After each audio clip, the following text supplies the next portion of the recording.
Hello दोस्तों, आइए आप सबका स्वागत है हमारे YouTube चैनल पीके ज्ञान मस्ती में। हम लोगों ने जो क्लास 11th में संबंध एवं फलन है, इस चैप्टर में तीसरा प्रश्नावली है, उसमें हम लोगों ने 2 सवाल हल कर लिया था। आइए इसमें जो शेष सवाल है उसको हल करते हैं, समझते हैं। देखिए, तो जो तीसरा सवाल दिया गया है इसमें कहा गया कि f(x) 2x - 5 है। तो कहा गया कि निम्नलिखित का मान ज्ञात कीजिए, और इसमें 3 ऐसे सवाल दिया गया। पहला दिया गया कि f0 का मान निकालिए, दूसरे में f7 का मान पूछा गया है, और तीसरे वाले में f-3 का मान पूछा गया। कैसे ज्ञात करेंगे, ध्यान से समझिएगा। तो पहला सवाल हल कर रहे हैं, समझिएगा। यहाँ चूंकि f(x) क्या है 2x - 5, और हम लोगों से किसका मान पूछा गया है, f0 का मान। तो f और यहाँ x की जगह क्या लिख देंगे, 0। तो इस तरफ भी x की जगह क्या 0, तो 2 × 0 - 5 क्या बनेगा, f0 मिल जाएगा। ये तो 2 × 0 0, और 0 से 5 घटाएंगे -5, यही इसका मान हो जाएगा। f0 का मान होगा क्या -5। बिल्कुल इसी तरह से f7 यदि निकालना हो, चूंकि f(x) क्या दिया गया है 2x - 5, 2x - 5, तो x की जगह क्या लिख देंगे हम लोग 7। f(x) ये f7 है, तो x की जगह 7 है इसमें, तो इसमें जहां x है उसके जगह 7 लिख लेंगे। तो आप ऐसे लिख भी सकते हैं, यहाँ x बराबर 7 रखने पर, और जब हम लोग 7 रखेंगे तो f और यहाँ x की जगह 7 बराबर, तो इस तरफ भी जहां x है उसकी जगह 7 रख लेंगे, 2 × 7 - 5। हल करेंगे तो f7 ये 2 × 7 14, और 14 से 5 घटा लेंगे, कितना मिल जाएगा 9। तो इस तरह से हम लोगों ने f7 ज्ञात कर लिया। बिल्कुल इसी तरह से f-3 खुद से ज्ञात कीजिए। यही जो फलन, ये जो दिया गया है फलन f(x) 2x - 5, इसमें x की जगह यहाँ जो x है इसके जगह क्या लिख लेना है -3, और रख के हल करेंगे f-3 का मान प्राप्त हो जाएगा। तो इस तरह से आप f-3 का मान ज्ञात कर लेंगे। आगे देखिए, ये सवाल खुद से हल कीजिएगा। अगर सवाल नहीं आएगा तो उसे कमेंट बॉक्स में लिखिएगा, अगर आ जा रहा है तो इसका आंसर कितना आ रहा है इसको कमेंट बॉक्स में लिख के भेजिएगा। आगे हल करते हैं जो चौथा सवाल दिया गया है। देखिए, जो चौथा सवाल दिया गया है कि फलन t सेल्सियस तापमान का फारेनहाइट तापमान में प्रतिचित्रण करता है, जो Tc = 9c/5 - 32 द्वारा परिभाषित है। निम्नलिखित को ज्ञात कीजिए। कहने का मतलब यह है कि जो T है वह सेल्सियस तापमान को फारेनहाइट के तापमान में प्रदर्शित कर रहा है। मतलब यहाँ T जो है, ये जो लिखा गया है, तो Tc = क्या है 9c/5 + 32।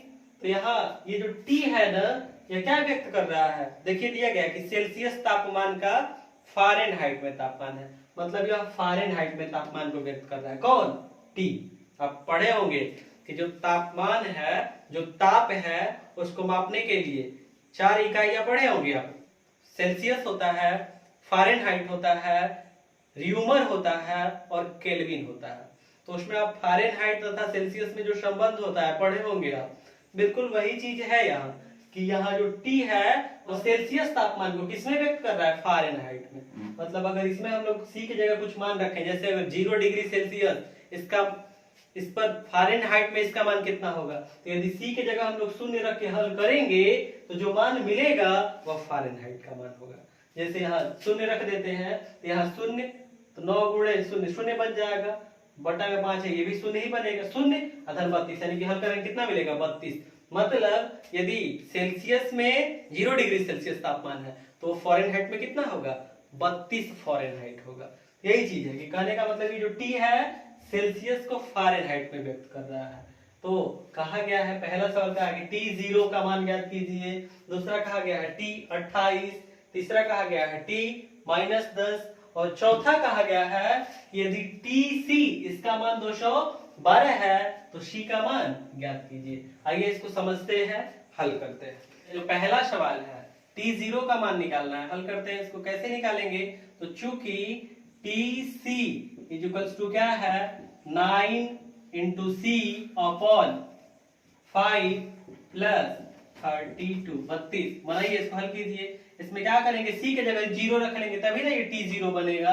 तो सी बराबर 0 रखने पर रखिए, तो सी बराबर 0 जब हम लोग रख के हल करेंगे तो मिलेगा हम लोगों को यहाँ t0 is equals to 9 into 0 upon 5 plus 32।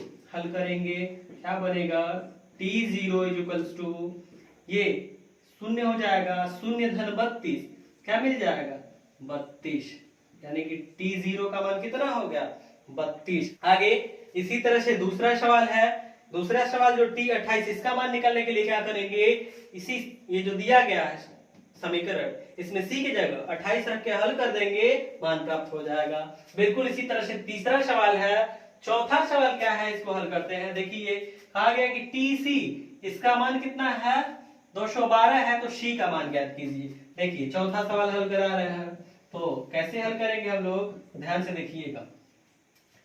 चूंकि या फिर ऐसे लिख लीजिए, दिया है कि क्या दिया है TC, T और यहाँ C, इसका मान कितना 212। अब TC देखिए तो यहाँ एक समीकरण भी दिया गया है ना, तो इसको भी लिख लिया जाए। चूंकि TC इक्वल्स टू एक और दिया गया है, इसे क्या 9C अपॉन 5 प्लस 32। तब देखिए तो TC का मान यह है, TC बराबर ऐसे दिया गया और यहाँ TC बराबर 212। LHS बराबर है ना TC दोनों में, तो RHS क्या हो जाएगा बराबर हो जाएगा। यहाँ से लिख लेंगे हम लोग, आप चाहे तो बना सकते हैं इसको समीकरण 1, इसको समीकरण 2। समीकरण 1 व 2 से क्या 9C upon 5 plus 32 is equals to 212। 9C upon 5, और देखिए तो ये प्लस 32 है, इस तरफ भेजेंगे तो क्या बनेगा माइनस 32 ना, तो 212 माइनस 32। इसको हल किया जाए, ध्यान दीजिएगा इधर। तो 9C upon 5 is equals to 212 से 32 घटा लीजिए तो मिल जाएगा 180। हल कीजिए, 5 इधर भाग कर रहा है, इधर जाएगा तो गुणा करेगा और 9 भाग कर देगा, यानी कि C इज इक्वल्स टू क्या बनेगा 180 गुणे 5/9। हल किया जाए, 9 से इसमें भाग देंगे, 20 बार में कट जाएगा, और 20 गुणे 5 100, यानी कि C का मान कितना मिल गया 100। यही चीज हम लोगों से पूछा गया था कि C का मान ज्ञात कीजिए। इसका मतलब क्या है, यानी कि यदि फॉरेनहाइट में तापमान 212 फॉरेनहाइट है, तो सेल्सियस में तापमान कितना होगा 100 डिग्री सेल्सियस होगा। तो हम लोगों ने इसको हल कर लिया। आगे देखिए, हल करते हैं 5 नंबर सवाल।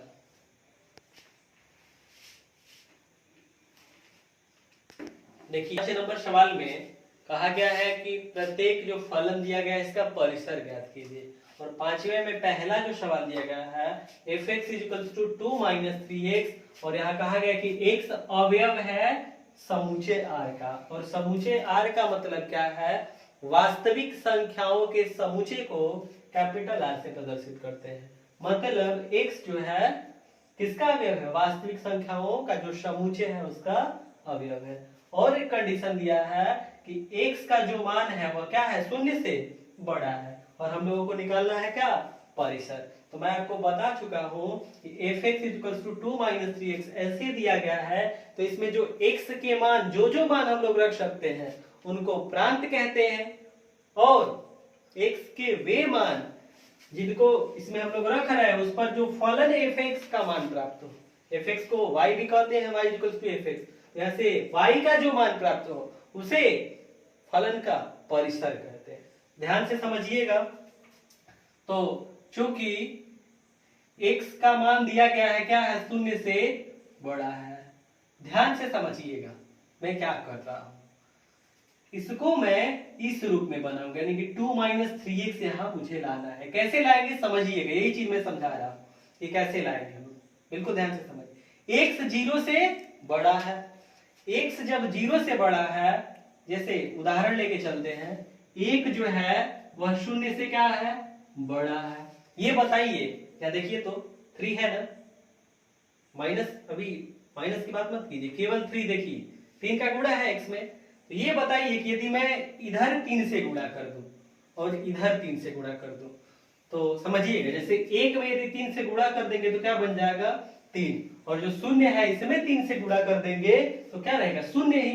अब देखिए, तो यदि ऐसा करते हैं तो दोनों में बड़ा कौन होगा, 3 जो है शून्य से बड़ा है, यानी कि अभी चिन्ह ऐसे ही लगाएंगे, तो फिर यही लिखेंगे यहाँ क्या, कि 3x जो है यह भी शून्य से क्या होगा, बड़ा होगा।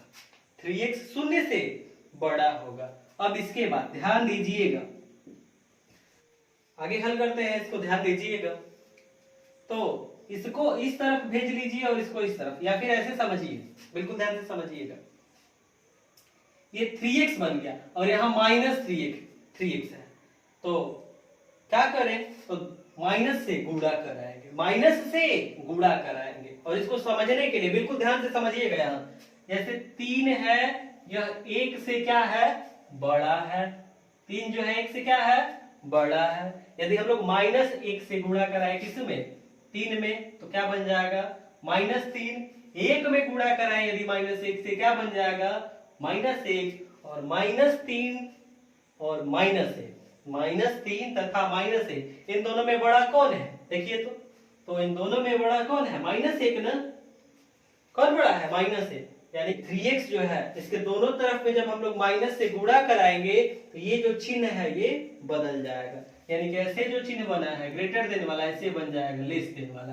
तो लिखिए फिर -3x जो है क्या होगा, यह 0 से छोटा होगा। ये चीज जो मैं समझा रहा हूं, इसी में आपके क्लास 11th में ही एक चैप्टर आगे हम लोग पढ़ेंगे, 6 नंबर चैप्टर, जिसमें हम लोग रैखिक असमीकाएं इसके बारे में पढ़ेंगे। उसमें बिल्कुल विस्तार से इन सब चीजों के बारे में अध्ययन करेंगे, उसमें इन्हीं सब चीजों के बारे में पढ़ना है हम लोगों को।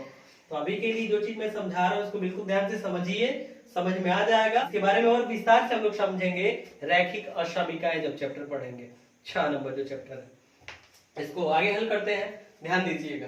तो -3x तो बन गया, अब यहाँ 2 - 3x है, तो 2 - 3x है, तो अब क्या करेंगे, दोनों तरफ 2 जोड़ लेंगे, इधर भी 2 जोड़ लेंगे, इधर भी 2 जोड़ लेंगे। तो बिल्कुल ध्यान से समझिएगा, जैसे -3 जो है वह किससे छोटा है, -1 से। यदि -3 में मैं 2 जोड़ दूं तो 2 जोड़ेंगे -3 + 2, और इसमें भी क्या करें, 2 जोड़ दें -1 + 2, तो -3 + 2 क्या मिलेगा, -1, और -1 + 2 क्या मिलेगा, +1, तो -1 और +1, इन दोनों में बड़ा कौन है, 1, यानी कि ऐसे ही ना बनेगा चिन्ह कि -1 इज लेस देन 1, ऐसे ही रहेगा, यानी कि चिन्ह में कोई परिवर्तन हुआ, कोई परिवर्तन नहीं हुआ। तो इसी तरह से इसमें अगर 2 जोड़ लेते हैं, -3x + 2 बनेगा ऐसे, इज लेस देन, अब इधर 0 + 2 2, और चिन्ह ऐसे ही रहेगा।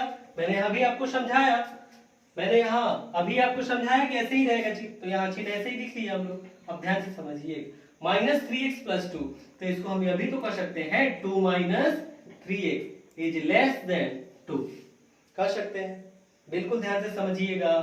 2 - 3x, इसकी जगह हम लोग f(x) लिख सकते हैं, तो लिख लेंगे f(x) is less than 2, f(x) is less than 2, और f(x) की जगह हम लोग y भी तो कर सकते हैं, क्योंकि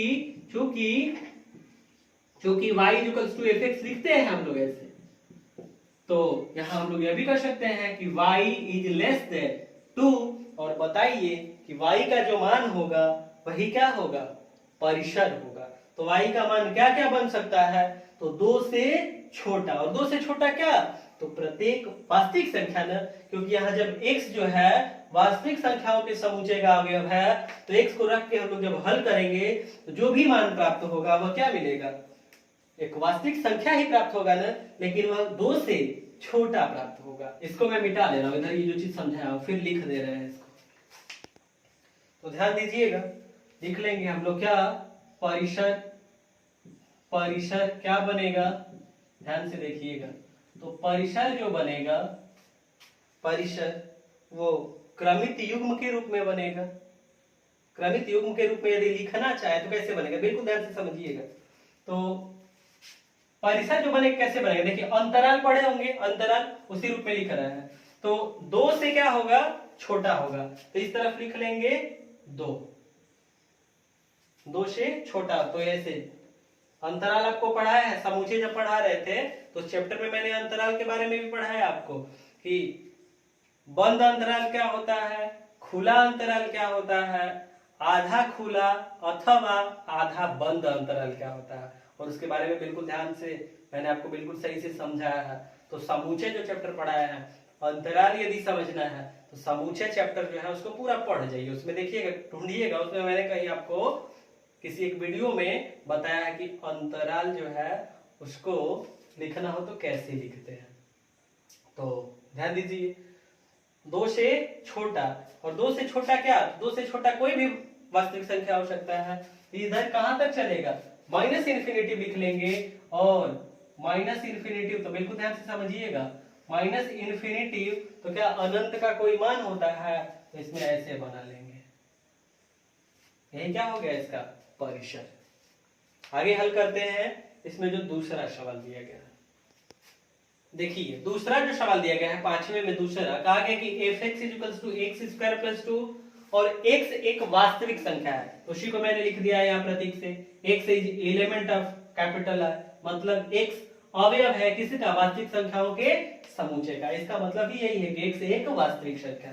तो इसका परिसर निकालना है हम लोगों को। हल किया जाए, ध्यान दीजिए, प्रत्येक वास्तविक संख्या के लिए, क्या, प्रत्येक वास्तविक संख्या के लिए,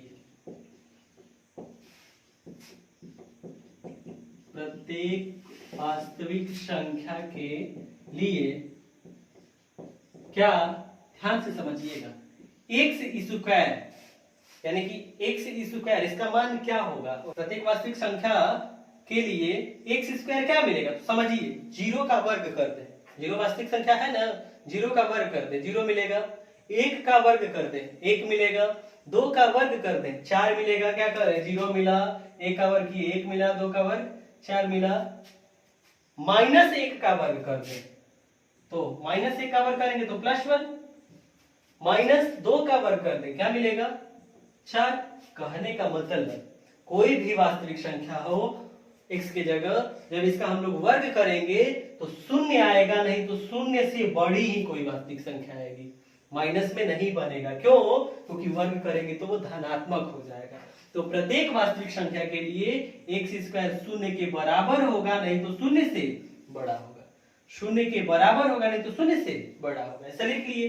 अब क्या करना है, इसमें 2 और चाहिए, x² + 2 चाहिए, तो बढ़ाइए इसको आगे, दोनों तरफ 2 जोड़ लेंगे, x² + 2, और इसको समझने के लिए आप उदाहरण आप ले सकते हैं, जैसे 4 जो है वह 1 से क्या है, बड़ा है, बड़ा है वाले पे समझ लेते हैं पहले।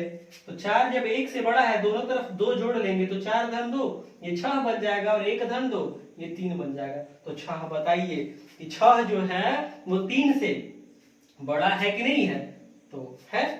बराबर अगर कहते हैं तो समझिएगा, बराबर, तो बराबर वाले में क्या समझना है, यदि 1 बराबर 1 लिखा गया, दोनों तरफ 2 जोड़ेंगे तो 3, ये 1 धन 2 3 बन जाएगा, 3 बराबर 3 बनेगा ही।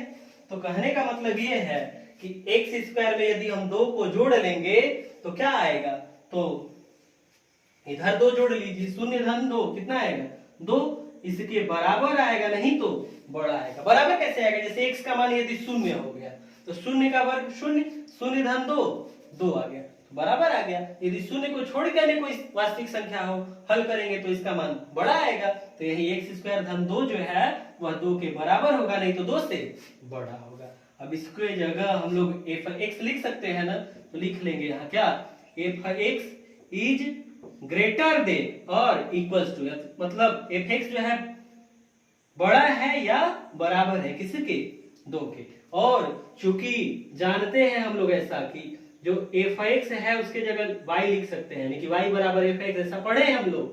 तो यहाँ जो f(x) है इसके जगह लिख लेंगे क्या, y इज ग्रेटर देन और इक्वल्स टू 2, मतलब y का जो मान है वो 2 के बराबर होगा, नहीं तो 2 से बड़ा होगा। अब y का जो मान मिल रहा है इसी को तो परिसर कहेंगे। तो इस तरह की जो मैंने लिखा है समझा, इसको हटा के लिख रहा है इसका परिसर।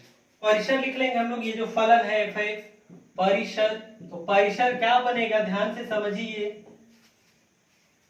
2 के बराबर होगा, नहीं तो 2 से बड़ा होगा। ऐसे लिख लेंगे 2 इसके बराबर या फिर इससे बड़ा। और कहां तक यह मान चलेगा, तो इसका मान अनंत तक जाएगा। तो अनंत का तो कोई मान नहीं होता है, चाहे ऐसे कॉमा लगा के लिख लेंगे अनंत, और यहां बना लेंगे क्या, छोटा वाला कोष्टक। इसका मतलब यह है कि 2 के बराबर या फिर 2 से बड़ा लेकिन अनंत से छोटा। तो यही हो गया क्या इसका परिसर। तो इस तरह से हम लोगों ने जो 5वें में दूसरा सवाल है इसको हल कर लिया है। आगे देखिए जो इसमें तीसरा सवाल दिया गया है, f(x) = x दिया गया है ऐसे, और कहा गया है कि x एक वास्तविक संख्या, इसको मैंने प्रतीक से लिख दिया है। इसको क्या पढ़ेंगे, x एक वास्तविक संख्या है यह पढ़ लेंगे, या फिर x वास्तविक संख्याओं के समूचे r का एक अवयव है। आगे हल करते हैं। इसका परिसर बताना है हम लोगों को। कैसे हल करेंगे बिल्कुल ध्यान से देखिएगा। तो f(x) = x वास्तविक संख्या है, तो x की जगह कोई भी वास्तविक संख्या रख सकते हैं ना, x की जगह कोई भी वास्तविक संख्या रख सकते हैं। मतलब इसका प्रांत क्या होगा, अगर इस सवाल में पूछा नहीं है लेकिन अगर प्रांत बताना हो तो क्या बनेगा, तो x की जगह कोई भी वास्तविक संख्या रख सकते हैं। कोई भी वास्तविक संख्या रखेंगे तो f(x) का मान जो है एक परिभाषित मान मिलेगा। परिभाषित का मतलब ये है 1/0 आ जाए तो मान अपरिभाषित हो जाएगा, ऐसा मान नहीं मिलेगा, कोई परिभाषित मान मिलेगा। यानी कि इसका प्रांत क्या, कोई भी वास्तविक संख्या होगी, प्रत्येक वास्तविक संख्या होगी। तो अगर प्रांत कहा जाएगा तो वास्तविक संख्याओं का समूचय r हो जाएगा। परिसर क्या होगा, तो ध्यान से समझिएगा, जब x की जगह कोई भी वास्तविक संख्या लिख रहे हैं तो f(x) का एक परिभाषित मान मिल रहा है ना, यानी कि y का मान जो मिलेगा क्या, कोई भी वास्तविक संख्या हो सकती है। यहां लिखेंगे हम लोग, क्योंकि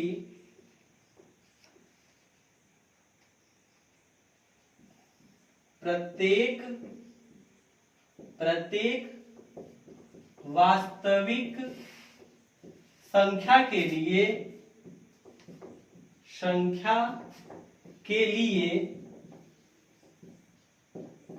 f(x) = x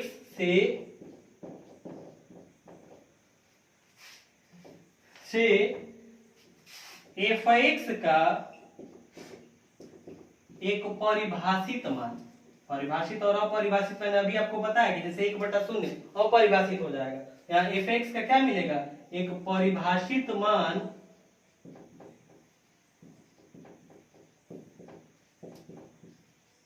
प्राप्त होगा।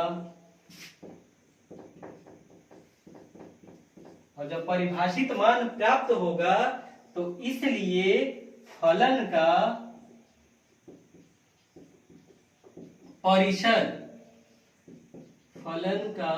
परिसर क्या बनेगा, तो कोई भी वास्तविक संख्या रखेंगे तो इसका मान परिभाषित ही आएगा, मतलब प्रत्येक वास्तविक संख्या हो सकती है इसके परिसर में। इसके परिसर में प्रत्येक वास्तविक संख्या होगी तो लिख लेंगे फलन का परिसर बराबर क्या, वास्तविक संख्याओं का समूचय, वास्तविक संख्याओं का समूचय। और आप जानते हैं कि वास्तविक संख्याओं के समूचय को किससे प्रदर्शित करते हैं, r से, यह भी लिख लेंगे हम लोग। ऐसे आगे बढ़ा कैसे लिख सकते हैं कि फलन का परिसर बराबर r। तो इस तरह से 5वें में जो तीसरा सवाल दिया गया था इसको हम लोगों ने हल कर लिया है। तो दोस्तों इसी के साथ हम लोगों ने जो 2.3 प्रश्नावली है इसको हम लोगों ने पूरा कर लिया है। तो फिर मिलेंगे हम लोग अगले वीडियो में। जो कुछ भी मैं सवाल आपको बता रहा हूँ, समझा रहा हूँ, यदि आपको अच्छा लगता है तो इसे अपने दोस्तों के साथ अधिक से अधिक शेयर कीजिए और हमारे चैनल पीके ज्ञान मस्ती को सब्सक्राइब कीजिए तथा साथ ही साथ बेल नोटिफिकेशन प्रेस कर लीजिए ताकि मेरी आने वाली नई वीडियो सबसे पहले आप तक पहुंचे और आप उस वीडियो को देखकर लगातार अपनी पढ़ाई करते रहिए। फिर मिलेंगे हम लोग अगले वीडियो में। जय हिंद दोस्तों।